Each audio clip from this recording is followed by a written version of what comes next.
today's topic is specifically going to be on credit cards and debit cards. The next one. Oh, okay.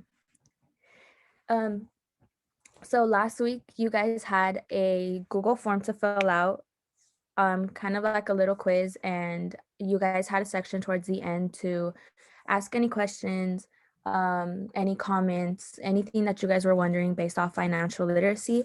And you guys honestly had awesome questions, which helped so much. So some of these questions were, is it better to use a credit card or a debit card? What is the best bank for students? How can I open up a credit account? How do I get credit scores up? And how do we know when our credit is good enough? So I'm hoping that by the end of this, we can answer all of those questions. And if anything, we can always come back to them. So there's a question in the chat, like, are we taking notes? Like, should we take notes right now? And I would say right now is when you should start taking notes. Okay, so we are just introducing, and now you're going to start taking notes as Stephanie talks to you about credit cards and debit cards. Okay, so credit cards and debit cards 101. So the biggest difference between your credit card and your debit card is that credit cards is money that is basically given to you, is kind of borrowed, and you're given essentially a month to pay it off. So let's say that you need to go to Target and buy toilet paper, toothbrush, toothpaste, perfume, lotion, and all that. You can use your credit card and the bank is paying it off for you. By the end of the month is when you would need to pay it off. And most times you are given a spending limit, and the better you are at paying this off, the higher that your spending limit will get. And with debit cards, this is electronic cash. So whatever you have and whatever you put into your debit card is all the money that you have. So once you use your debit card, this is automatically taken out of your account. This is not borrowed from the bank or anything. This is 100% your money only. So we'll pause there to let people sort of catch up and ruminate. A big thing with credit cards is that it's not it's your money that you're spending, but it's really the bank's money that is being spent, right? So the bank's money is being spent, and at the end, you are going to owe the bank, right? So this is how people get in trouble really often, is they spend too much money, right? And then think about it, like, does the bank wants you to spend and spend and spend and spend, because if you spend and spend and spend, then you're going to have to pay them back more, right? If you spend too much money, more than you have, then that's how they're going to get, that's how it builds interest. And Stephanie will talk more about interest in a moment. So just to clarify our presentation today, this is our assignment for today, right? So you should be taking notes either if you're typing them in here on your PT task, or you could be writing them down. And feel free to put any questions in the chat. And I will make Stephanie a co-host as well, so you can also message your questions straight to Stephanie if you'd like. All right. Steph, are you ready for the next one? Yes.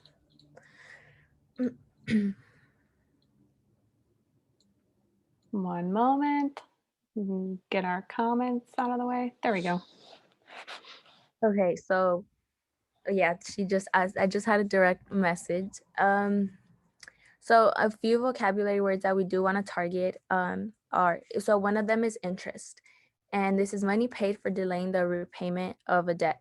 So like I mentioned earlier, when you guys have a credit card, this only refers to credit cards. So when you do have a credit card and you pay the money at the end of the month, if you fail to pay your bill at the end of the month, you're going to be owing even more money to the credit card company. So let's say your bill at the end of the month is $100 and your payment is due on the 28th. If you fail to pay on the 28th, you're going to have to pay more than those $100. And Do we have a question, Cameron? He's raising his hand.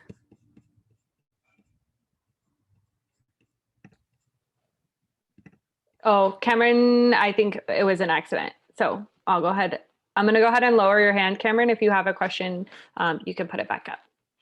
Cool. Go ahead, Steph. Okay, and another one is overdraft, and this refers to debit cards.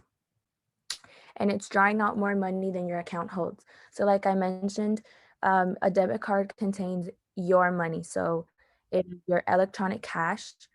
And let's say you only have $1,000 in your account and you try to buy something that's 1,500, that's an overdraft because you're trying to take out money that you don't have anymore. And the third one is a loan, which is a sum of money that's being borrowed and expected to pay back. An example of this would be when you're paying for college, um, you get scholarships, you get grants and all this, but maybe that doesn't cover the cost for your tuition. So you take out a loan, which with the loan, they're offering to pay, and then you would essentially be paying it back. And APR is your annual percentage rate, which is the interest paid on that loan. And then you can see that a good APR would be 14 and below. And always try to aim for 0, which I know can be hard with certain situations. So your APR is like how much extra money you have to pay, right? So on a credit card, sometimes your APR is like 15, 16, 19, 20, sometimes 25%. That's how much extra money you would have to pay if you don't pay it off on time.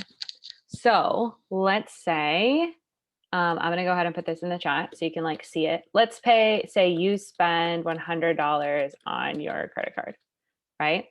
If you pay it at the end of the month, so pay your bill at end of month, you would pay $100. That's easy, right? That's good. You spend 100, you pay 100. Maybe the next month you spend 200 and you pay off 200. That's great. Let's say that you spend $100 on your credit card and at the end of the month, you only pay 50 of it, right? So if you pay 50 of it at the end, you still owe $50, right? You still owe $50. But now, since you didn't pay $50, right, you owe $50 for stuff that you bought.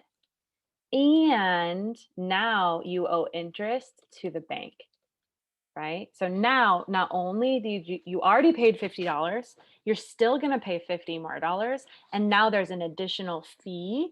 It's called interest for not paying it back at the end of the month. Right? Yeah, I know, right? So like, and this gets bigger, it becomes a big problem if you spend a lot of money.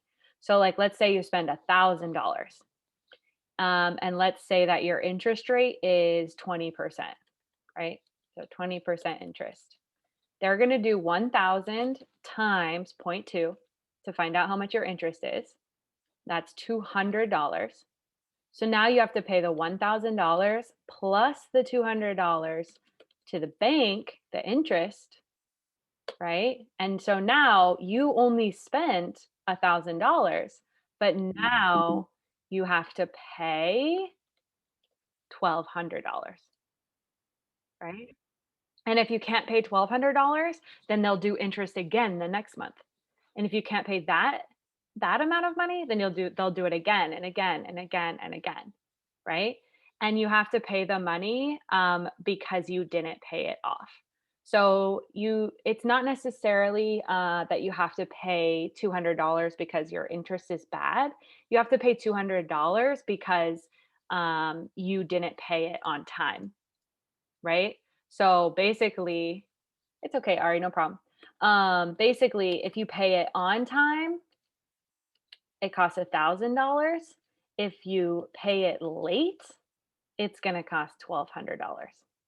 So you want lower interest. So lower interest is good, right? Low interest is really good. So if you pay it late, you're going to pay $1,200. So lower interest is good. Okay. let's pause there for any other questions. Thanks, David, for those questions as well. And Stephanie, if you got any questions, feel free to jump in to answer them too.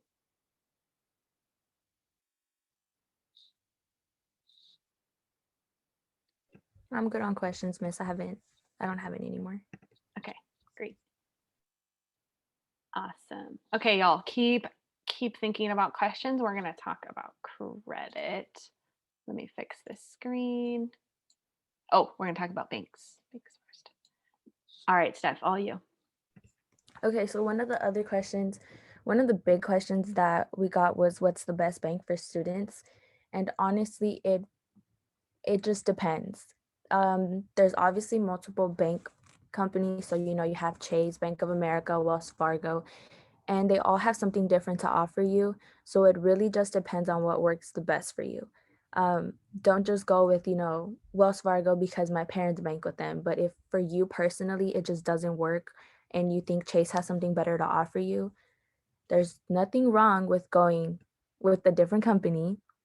That was definitely like for me, I hesitated on that, because my parents do bank with Wells Fargo. So in my head, I'm like, I have to go with Wells Fargo too. But if later down the road you see you benefit from a different bank, um, definitely sit and look at your options to see what's going to benefit you in the long run. Um, so a few cards on the right. These are basically cards for like college students because they have a lot of like rewards systems where you um, get to receive something back. So there's the Discover Student Cashback, the Journey Students Reward with Capital One, and the Wells Fargo Cashback College Card.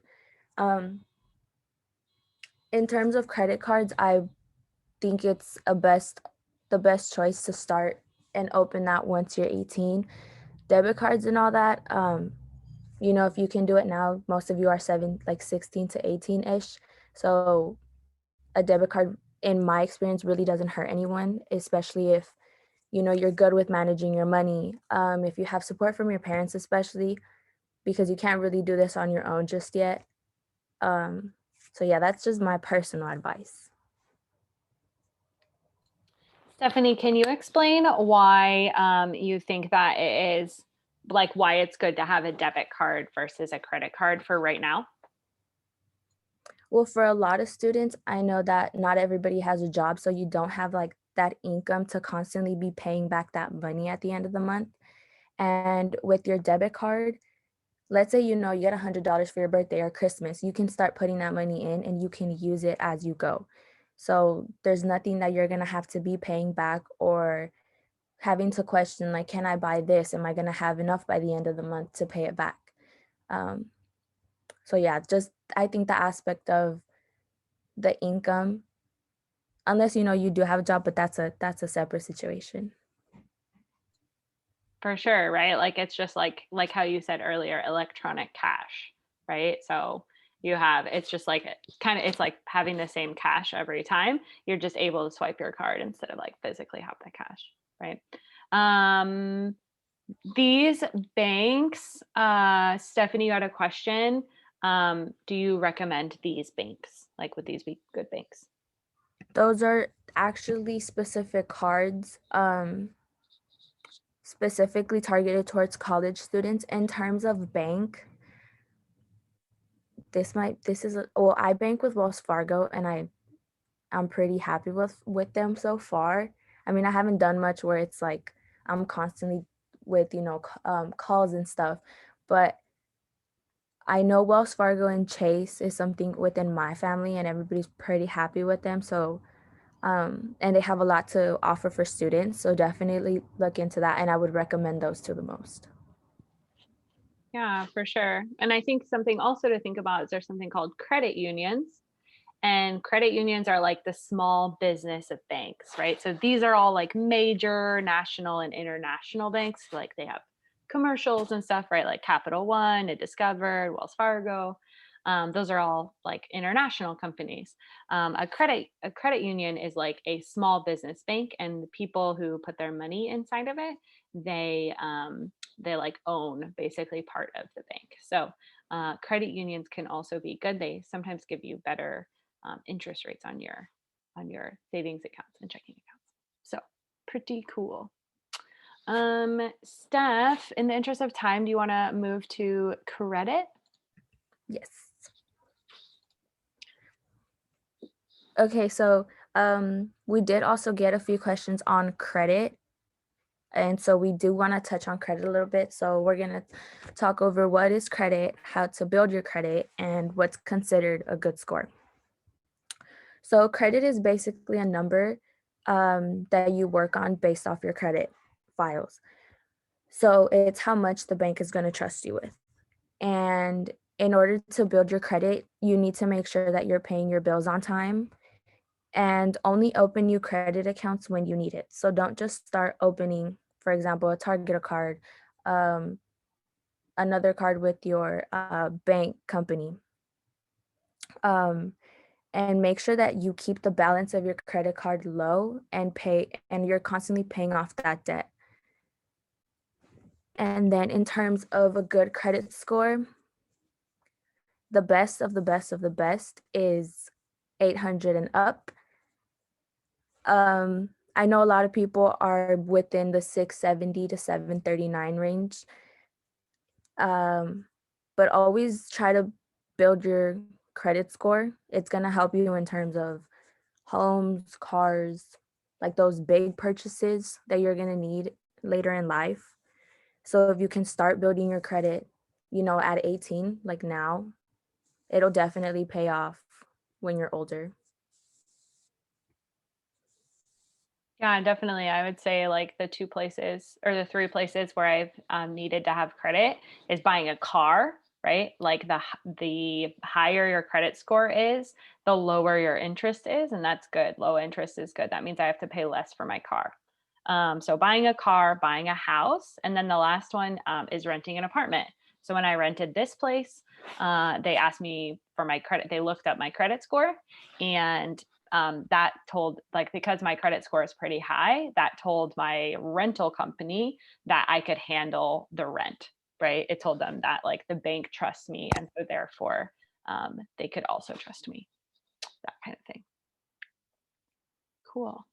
Are there any questions about credit scores for Stephanie or I? Credit scores.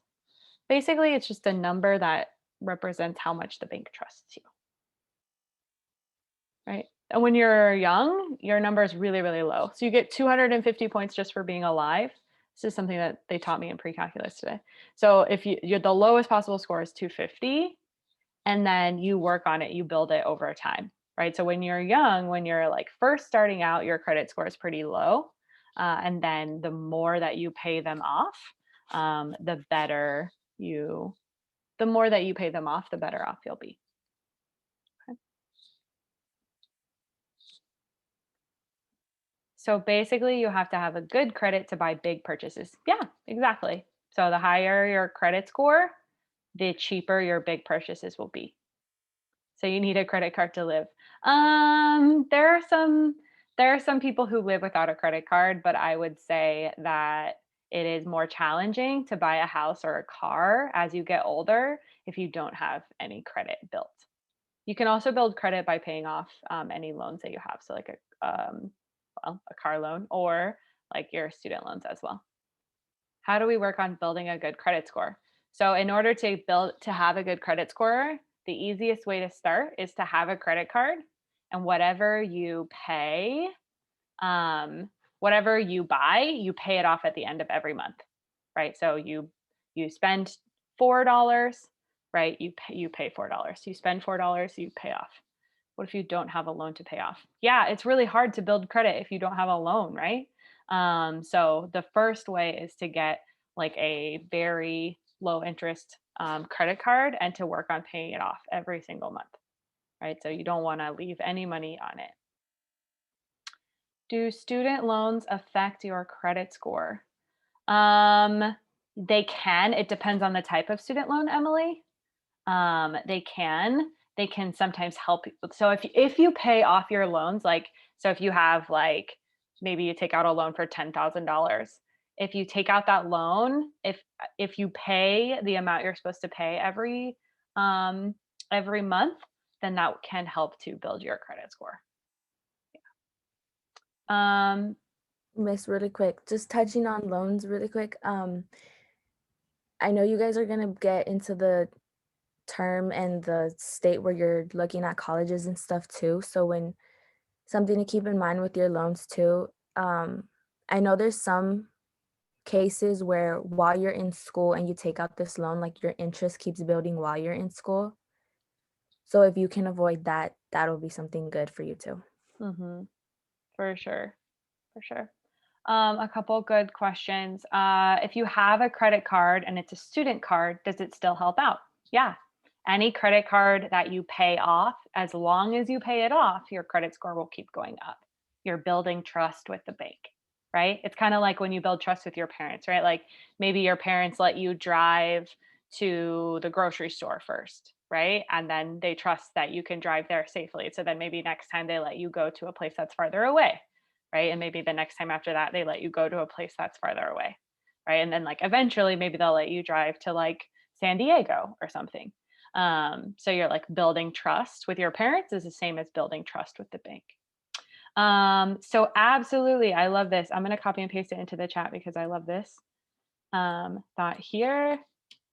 So the smart thing to do is to buy $10 worth of food and pay it off on time for the next 10 years to have excellent credit. Exactly. Exactly. That is exactly what you want to do. Probably won't take 10 years, but you do want to pay it off on time. So if you buy a car, they check your credit and you have credit, doesn't it help you to pay less for each month and the down payment you give? Yeah.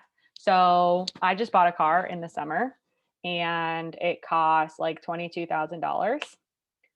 If my credit was bad, it probably would have cost me $28,000 if my credit was bad. So I would have paid a lot more in the long term.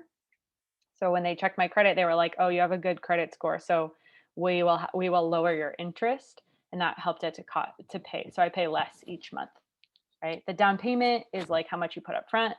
So I put up, I think, like 12,000, right? So then I still owed them 10,000 was how much I owed them, and then that got divided into my 60 months.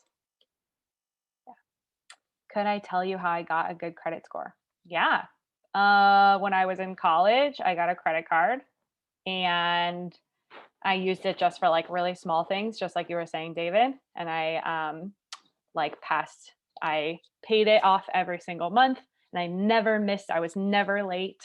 And there was never any time that I spent too much money. And I did that for like 5 or 6 years. Now it's been like maybe 12 years. And now my credit score is really good. So that's it. That's it. You just got to pay your bills. Yes, with the stimulus check, right? If you are getting your own stimulus check, if you're 18 or also if you're dependent and your parents aren't taking it, then you can like buy something and have zero interest because you paid it all off for sure. Awesome. So it's better to start a good credit once you turn 18. Yeah. Yeah. I think like the earlier you can do it, as long as you are responsible. If you're not going to be responsible, then it's not worth it. Right. Because there are some people who turn 18 and then they like spend, and they actually ruin their credit. Because like if this is your credit score, if you pay off, like if you pay it every month, your credit score goes up. If you don't pay it, your credit score goes way down. It crashes and burns. Yeah. So you want to make sure you're responsible. All right, Steph, you want to play do and don't? Yes. Let's do it. Okay, so we're going to play a quick activity based off of the notes, the slides, all the information that you guys were given, where I'm going to read a scenario to you and you guys are going to answer a poll and then we're going to talk over the answer. So wait, let me get that poll. Cool. And I learned earlier I have to make it like small, otherwise I give the answer away. All right. This part, y'all don't need to take notes on this part, just heads up. No notes necessary. All right, Steph, go ahead. Okay, so scenario one, your debit card personal identification number, which is your PIN, is 1234 because it's easy to remember. You're thinking about changing that PIN to something less common and harder to steal. Should you change your PIN to something less common? All right, what do you think? Should yes, you change your PIN to something less common, or no, just keep it 1234 because that's easy to remember. You won't forget it. Which one do you think is better? So yeah, you think we should keep it that way, or no, yes, you should change your PIN, or no, you should keep it the same. 5, 4, 3, 2, 1. All right. The answer is That you do have to change it. So when setting your PIN for your card, try to avoid the obvious things. So like it's listed your birthday, your house, apartment number, zip code, graduation year, anything in your email address, something in your social media handles, basically anything that's pretty obvious to you. So if your favorite number is 4, don't do 4s all across. Try to do something um, less common.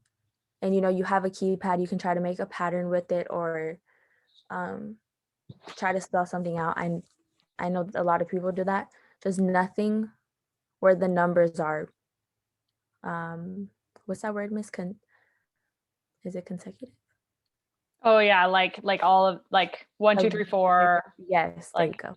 like 7, 8, 9, or something. Yeah, you don't want to do them consecutive or like the same number. You don't want to make it like 0, 0, 0, 0. That'd be like not Try very. not to be repetitive, basically. Hmm. Try to stay away from that. For sure. All right, let's try scenario two. Scenario two. Okay, so scenario two, you receive a call from someone who says they're your bank and wants to verify your account information before they tell you something. They ask for your account information and the numbers on your debit card. Should you share this information over the phone? Should you share this information over the phone? What do you think? Yes? No? Maybe so.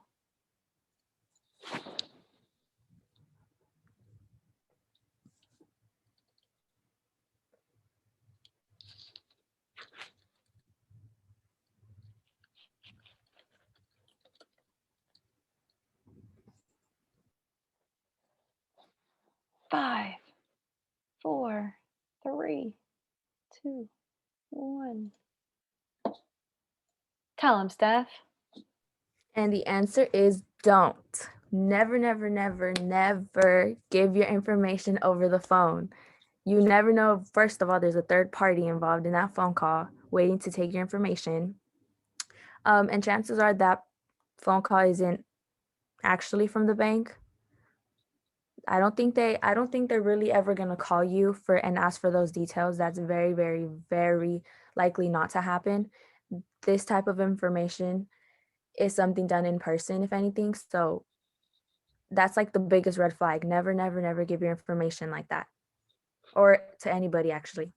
True. Like think about it, right? Like shouldn't the bank already have your account information? Like that's super sus, right?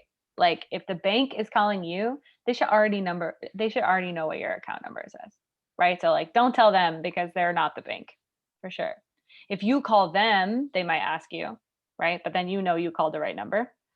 Something my dad used to do is he had one time he had to tell me the credit card number over the phone, and he would like set it up like a code. He'd be like, okay, the first number is how many siblings you have. So I was like, oh, I have 2. So the first number is 2. And then he'd be like, the second number is whatever. He told me like a little code. So that's how he kept it safe over the phone because he told me questions that only I would know. So pretty cool. All right, last one, Steph. Read us scenario 3. Okay, so final scenario. You've lost your credit card and you're very busy today, so you plan to call your bank later in the week to work it out. Should you wait to call the bank? Should you wait to call the bank? Yes or no? Yes or no?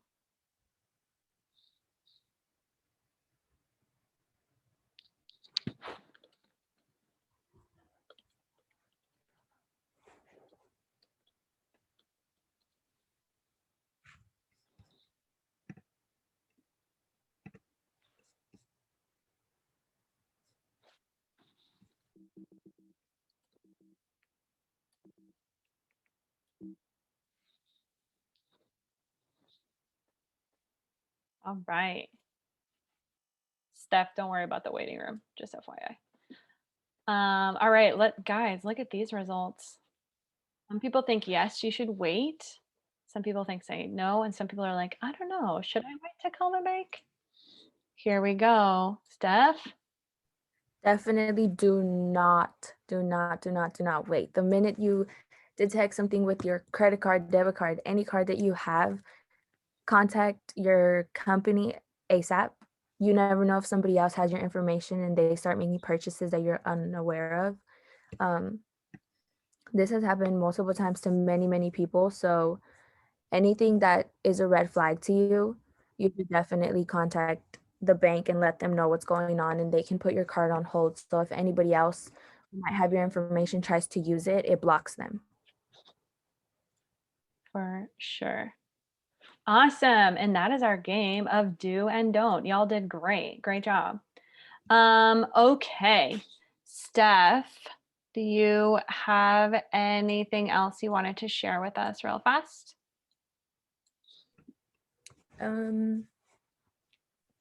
Definitely try to put yourself out there more for things revolving financial literacy. I know I was very not hesitant on things, but um turning 18, I was kind of like, no, I don't need a credit card. I don't need this. I don't want to deal with it. That was basically like my mindset. And my mom was like, hey, we should start building your credit. You shouldn't hesitate to wait if you can do it now. But don't do it if you're not responsible and you're not like you don't have that support and someone to like really help you um along the process, because there's certain terms I know I still get stumped on and certain things that I still don't understand. So if you have the support and you feel like you're responsible enough, definitely go for it. For sure. Thank you, Steph. Let's give some snaps to Steph. Amazing, amazing job, Stephanie. Thanks for setting this up for us. Can't wait to see what we'll have on Thursday. We're going to keep learning about money, so good deal. I'm going to put here in the chat. I'm going to go ahead and I don't know why this thing is being funky. Go away, little dude. Go. Nope. Go. What the heck? Nope. It literally will not let me send a chat, my friends. I don't know what its problem is. Let's try this. Go. There we go. Okay. The assignment is in the chat. I know most of y'all made a copy of it already. I'm going to go ahead and open up the breakout room. This assignment should not take you very long. I do not want you to leave. I do not want you to leave. Do not leave this call until you are done. I don't want this to be like, oh, miss, I'm going to do it at midnight tonight. Nah, bro. Don't do it at midnight tonight. Nobody needs that kind of stress, right? So I would just want you to finish this up today. You have 3 scenarios. Like, should you give your friend your debit card so they can borrow money from you, right? Should you like give your credit card information over the phone? I don't know. And then you're going to tell me one thing you learned today, right? This assignment is so easy. It's going to be so easy for you to finish. So I'm going to put you in a breakout room. Miss Yama and Stephanie are going to go with you, right? And Stephanie is going to check off that you have submitted your document, or Miss Yama can check that off as well, that you've submitted your document before you leave. Don't try to play me right now, right? Before you leave, I want you to make sure that you submit your document. We're going to get all of that math stress out of the way. Sound good? And quick little input, miss. And if you guys can be 100% honest on this, it's okay if you don't know the answer, but just be honest and try your best. It really helps us help you and kind of just like check where you guys are at with everything. For sure, for sure.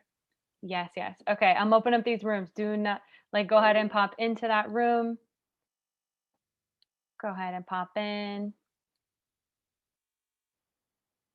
Thank you.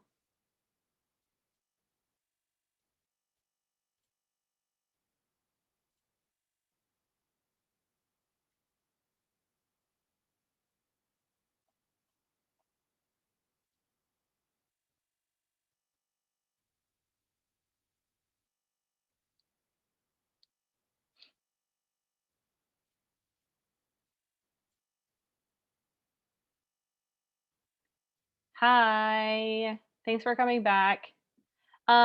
Y'all, could you pop into your can you go back to your breakout rooms and just tell anyone that's there that we just accidentally got sent there? So, Ozzy, you're actually good. Angelica, you're good. If y'all could pop, it's being annoying. Does it let you go to does it let you like choose what breakout room to go to?